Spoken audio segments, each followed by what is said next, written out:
More than $600,000 in fire relief grant money will now help more than 81 organizations across the state. Started in September, that fund, created by the Montana Television Network, merged with the Montana Community Foundation and then grew through extraordinary generosity from across the state and country. MTN and our parent company, Cordillera Communications, matched the first $50,000 in donations.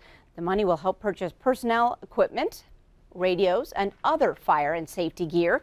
Now, a few of the departments to receive grants in our region include Broadview Fire, Joliet Fire, Lockwood Fire, Red Lodge Fire, and Shepherd Fire. A full list can be found on our website at ktvq.com.